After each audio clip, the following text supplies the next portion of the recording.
out of all the occult videos I've made, this is the one that I want you to pay special close attention to if you're going to be practicing Sanguine magic. Oh, aren't you all in a treat for today? You're welcome in advance. As a woman, I'm blessed to have Sanguine, even a little wine bottle offering, right? Crystallized form on tap. Mini jars, mini containers, and yeah, this probably makes some of you a little squeamish, right? If you are a woman and you're blessed to have sanguine moon cycles, I highly suggest you get these cute little wine bottle offerings. Not necessarily as offerings, but in general, just to have. Fantastic. This video is on harvesting sanguine during different cycles. And this is for both men and women. If you do not have sanguine on tap, as I'm blessed to have, you have other methods of doing so, and I'm going to try to word this so TikTok allows me to post this video. There are certain diabetic devices out there that you can prick your finger.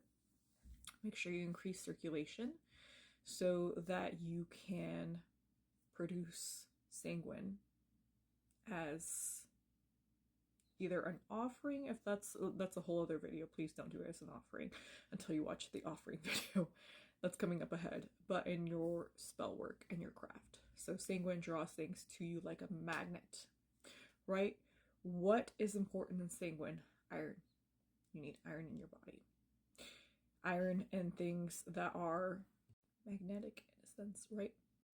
So this kind of spell work is drawing things to you to empower you. It also takes from every ancestor that has ever come before you in this body that you're in. Important times to harvest your sanguine for specific ritual work, right? Pay close attention to this. When there is a certain full moon, and there's many full moons, but if that full moon is doing what you need it to do specifically for your ritual work, right? Keep in mind, sanguine iron is drawing things to you like a magnet.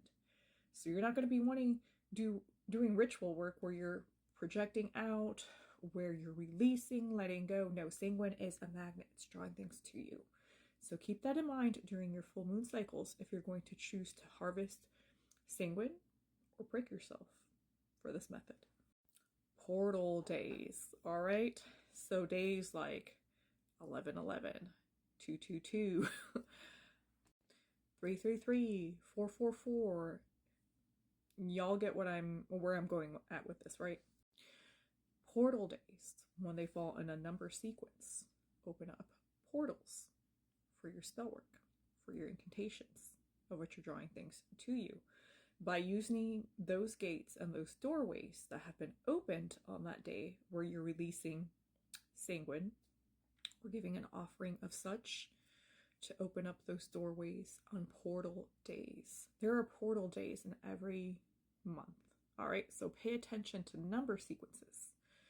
And on specific number sequences where they fall like 1, 2, 3, 4 and so forth, or 3/3/3, 2/2/2 and so forth, are the days that you want to be harvesting that sanguine. You don't necessarily have to use it for ritual that day.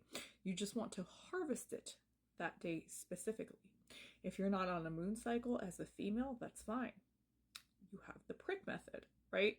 We don't need to go into those old school ways of harvesting that are just unethical for your body and produce unnecessary pain. A simple little prick on a tissue paper on that portal day, and you make sure that you mark it. Like all the sanguine bottles that I showed you have specific days that they were harvested on for different moon cycles, whether it was a waning moon, waxing moon, full moon, and so forth.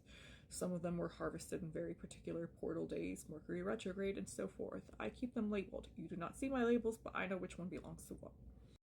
You're going to keep that tissue with harvested sanguine for future spell work if you're not doing spell work on that specific portal.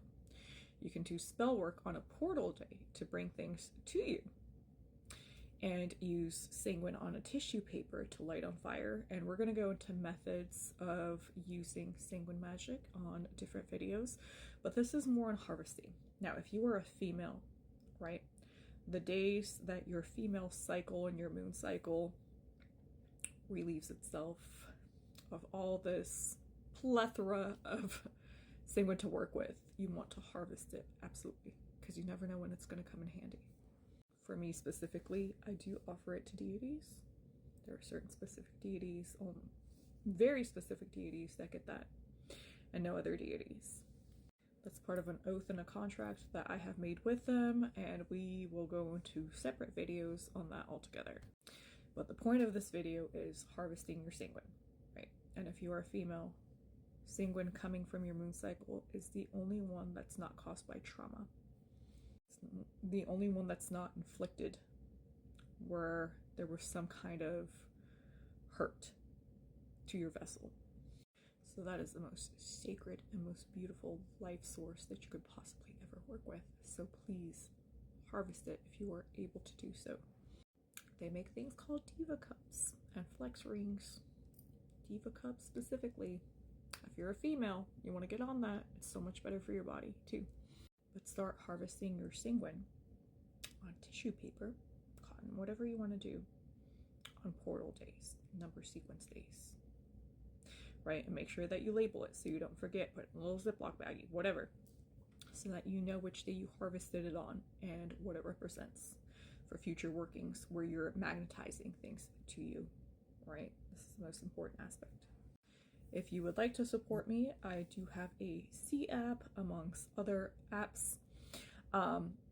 It is always welcomed but never required, but it does help me as a creator when people do donate, especially if they have questions, where I can get back to more questions and make more videos on their questions and so forth. So I will attach that. Again, it is never required, but always welcomed and always appreciated. So stay tuned for a continuation of the series.